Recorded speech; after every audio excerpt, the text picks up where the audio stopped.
Good evening. I'd like to call the Bennington Development Review Board to order. It's Tuesday, August 15th, 2023. We do have a few hearings on our agenda. Before we get to that, though, we have first item is the minutes.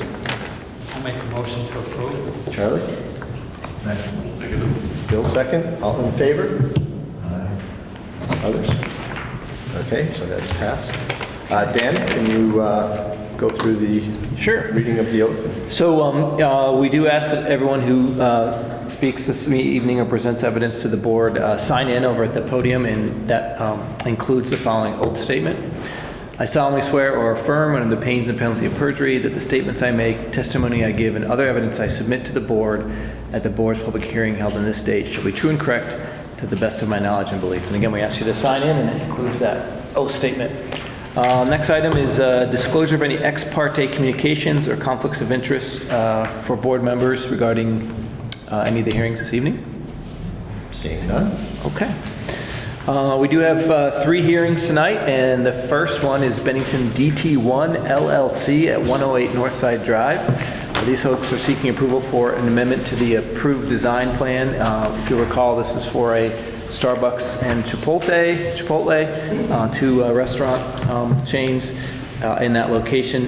You folks did approve a design. They did run into some supply chain issues, and they have submitted a revised design. I think everybody has seen those. I emailed the latest design to folks. They're here this evening to make a brief presentation and answer any questions you might have. So if you guys just want to go up to the podium and introduce yourselves, we'd appreciate it. Good evening. My name is Mike Gerard. I'm with Marker Inc. We're the design builder on behalf of the developer, Bennington DT1. Appreciate. Have you signed in? I have. Yes, thank you. I got them in early. But yeah, we appreciate your time this evening and taking another look at some of the proposed modifications to the facade. As Dan mentioned, what we've come to learn as we've gotten a little bit deeper is some of the proposed materiality is difficult to assess, difficult to get our hands on.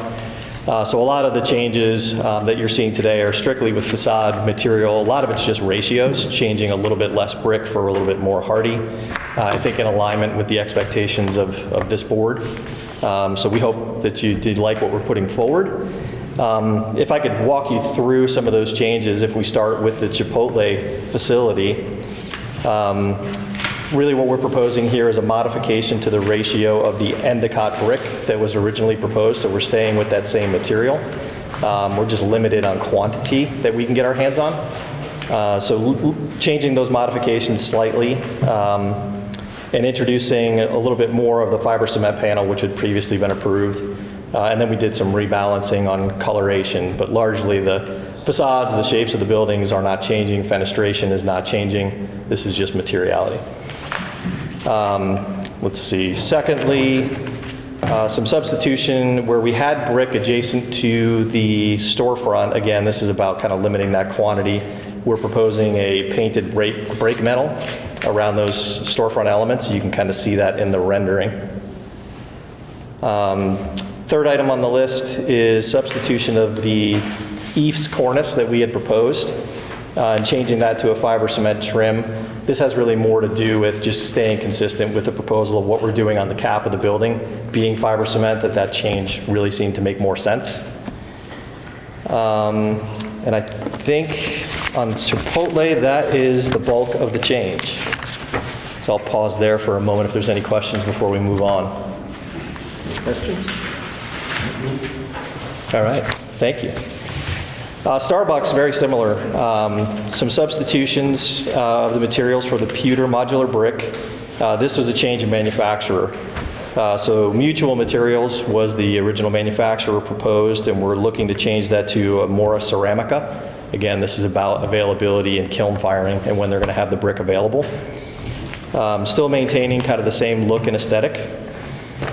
Changing the ratios of the brick veneer again, kind of limited based on quantities, and introducing some more of the fiber cement panel, which would be large format with reveals and field painted.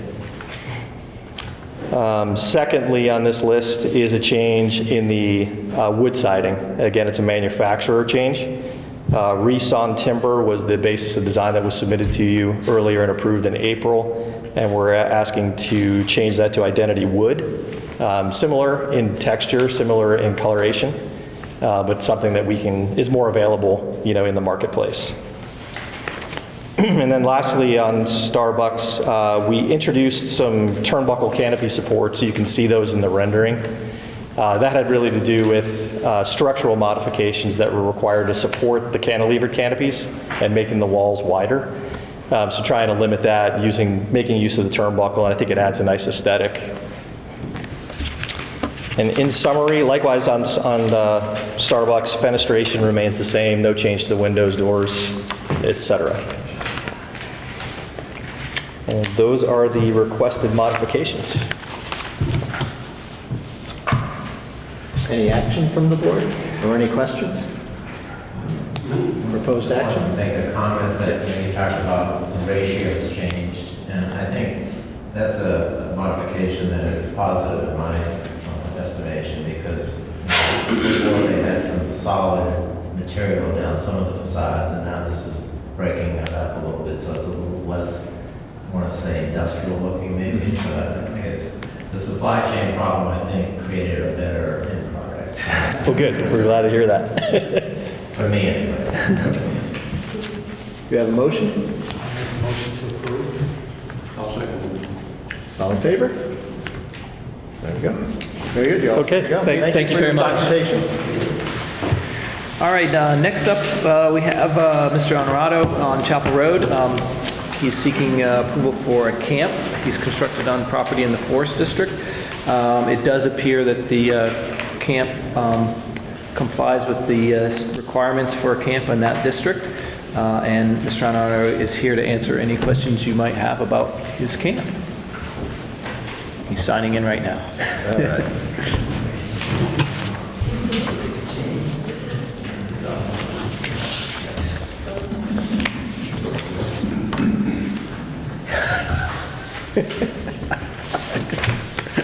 Are you laughing at my drawings over there? No? They're not quite as good as Jeffrey's, but The LOL.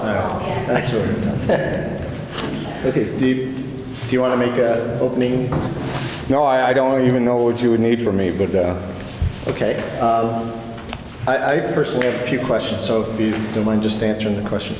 Are we Sure. looking at the lot about 90 acres, is that correct? are we what? Is the lot approximately 90, 82 acres. 82 acres? Is the road that you access it by graded or gravel or just dirt? It's a woods road, basically. Is that on private property? Do you have It is. So you have an easement or a right of way? Yep. Okay. The project was started before you had a building permit? Is there something? Well, I applied for a building permit, and there was some confusion, apparently. I'm not sure it's all on my part, either. I did apply for a permit. She told me it'd be 7 to 10 days I would have a permit.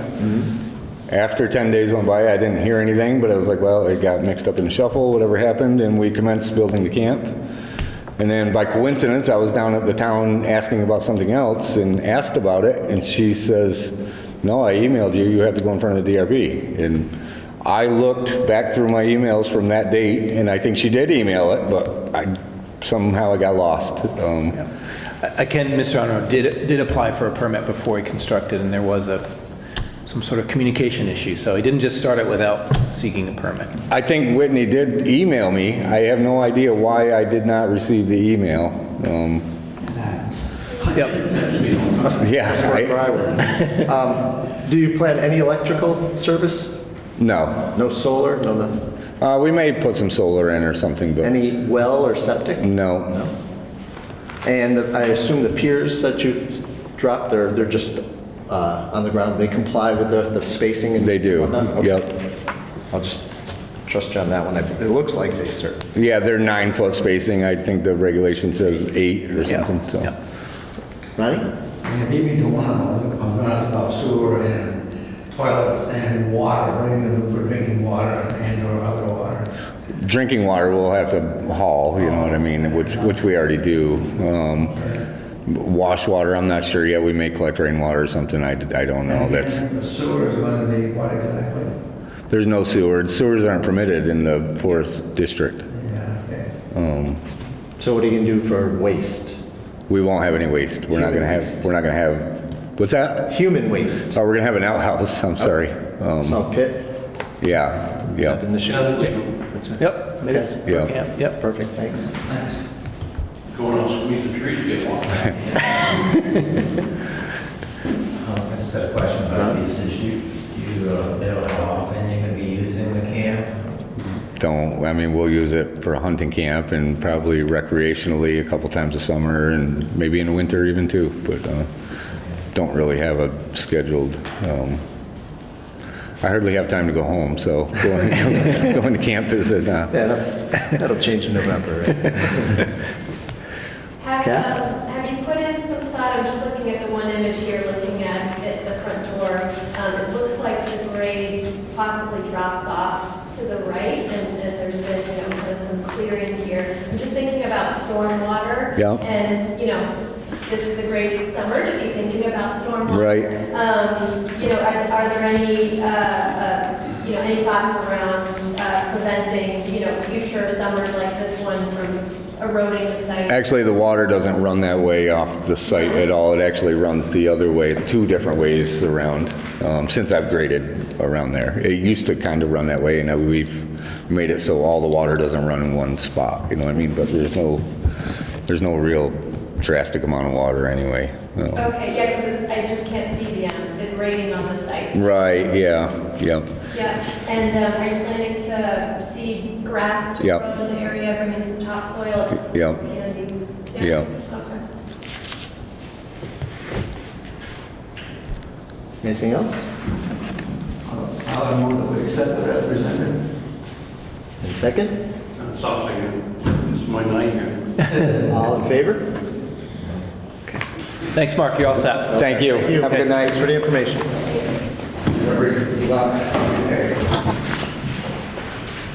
Next up, Bennington Little League.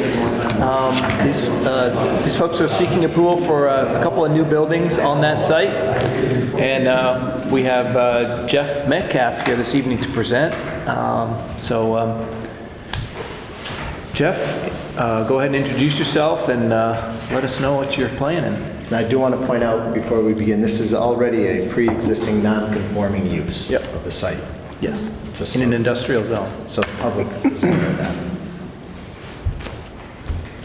I did bring some large scale, I know you have them in front of you as well. This will be a duplicate set.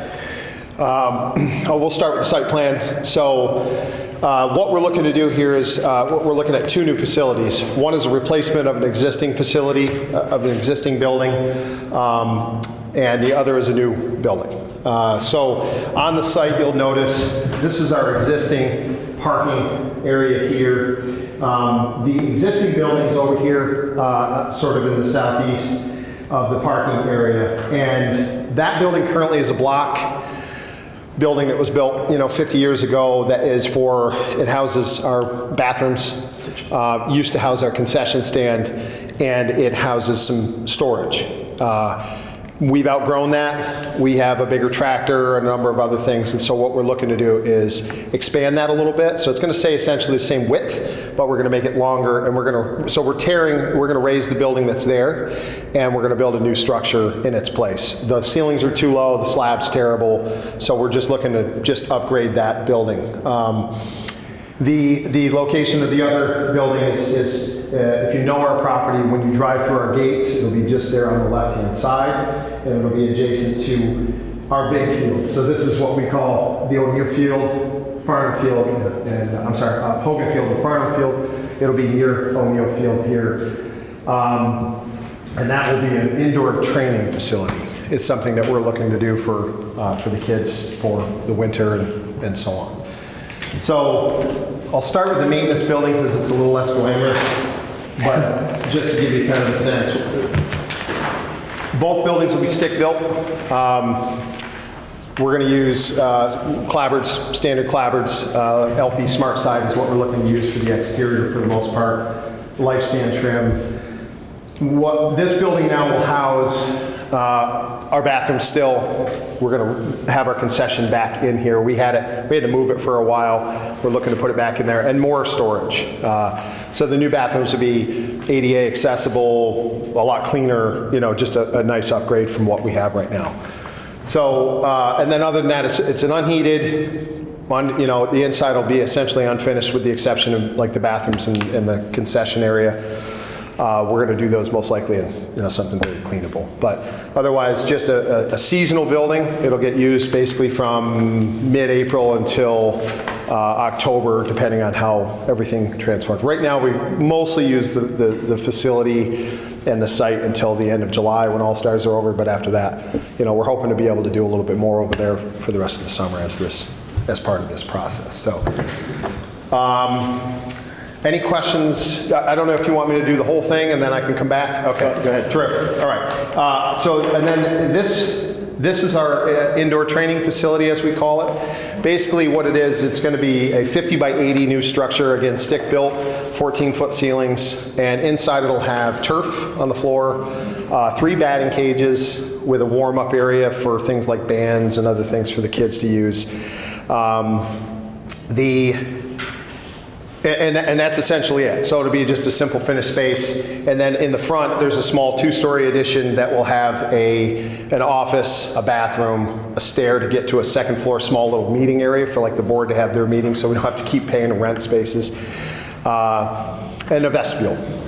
So pretty basic stuff. And our plan is hopefully to help, give the kids a place to go in the wintertime and have a place to play. And we're pretty excited about it.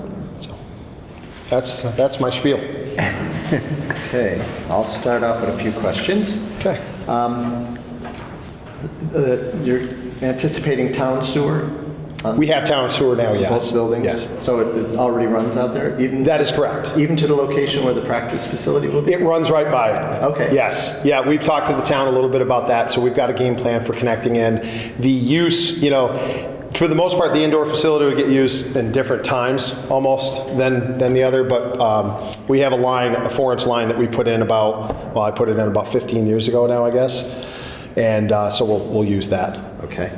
Are there, for the practice facility, are there going to be any traffic controls like bollards or something to prevent those parking spaces that are right by the entrance to prevent cars from overrunning or anything like that? Oh yeah, I'm sure. We'll have to do some sort of protection for the front. I just see there's probably 8 spaces that could potentially, jump Right. a curb. Yes. Yeah. The timing, what's your timing look like? Well, it's going to hinge on this a little bit. So timing. We're working with a lot of local tradespeople. In fact, Mark was one of them. Mark is the key, so as soon as we have permits and everything's ready to go, he's going to start. We're working with Southwest Tech at the high school. They're going to do a lot of the building, which is going to be really exciting for them and for us.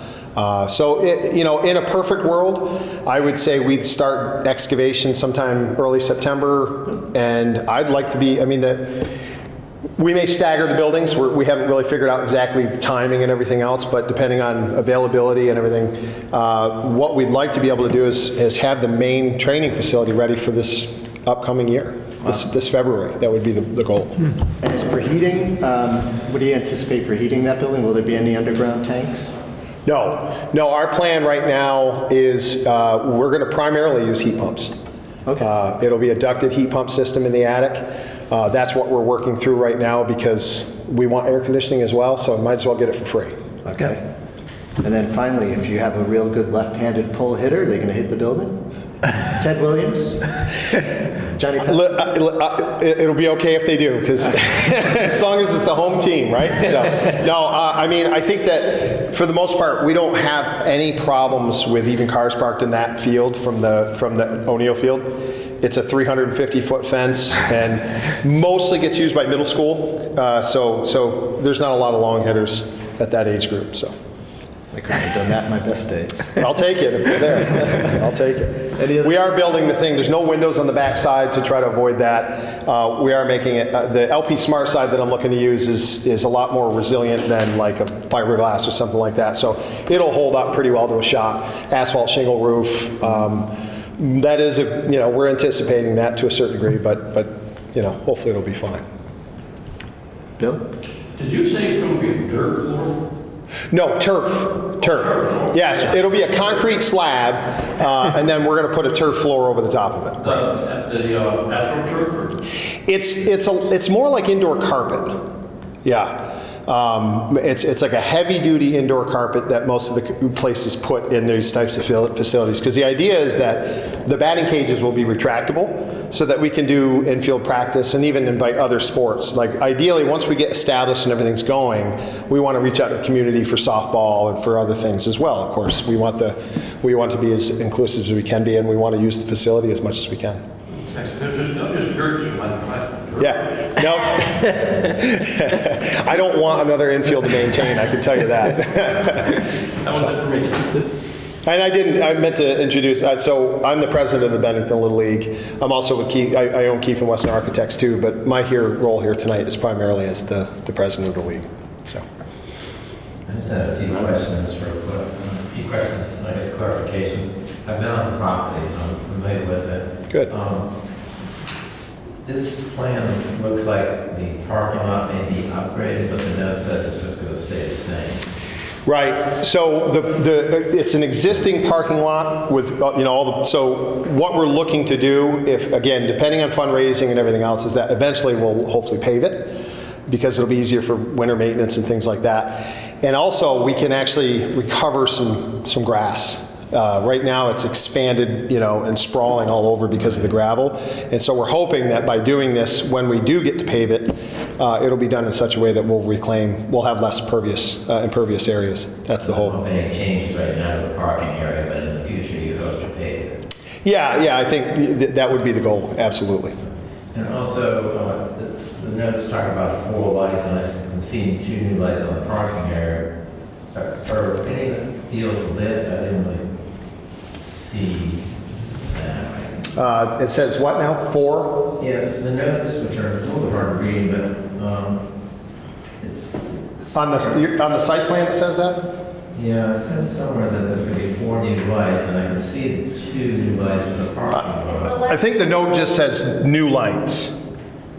So the plan, we have an existing, we're going to add 2 more. That would be the idea. Okay, because the last note says it's going to be the installation of 4 new poles with light fixtures. Oh, yeah. Okay. So I missed that. That was the, John Wright with Mance put that note on there, and I didn't catch that. My apologies. It's just going to be 2 new lights. That would be the idea, yeah. I think we can cover most of it with 2. We're using a RAB dark sky compliant downlight, and they will only be on for a limited time in the evenings when it's under use. Well, they will not be on all night. None of the 3 fields are lit.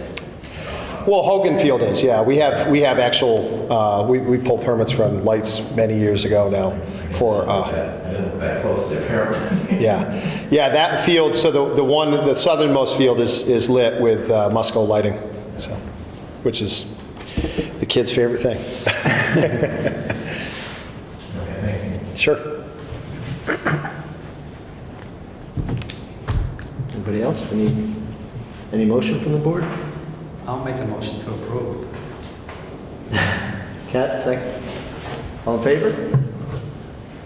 Great. Good. Thank you. Thank you very much, everyone. Good luck. Thank you very much. Yeah, we're excited. It's going to be a lot of fun. All right, have a nice night. All right, is there any other business? I have none. None? Any other motion? Motion to adjourn. Second? Ronnie, second. All in favor? All right. Thanks, everybody. Thank you, guys.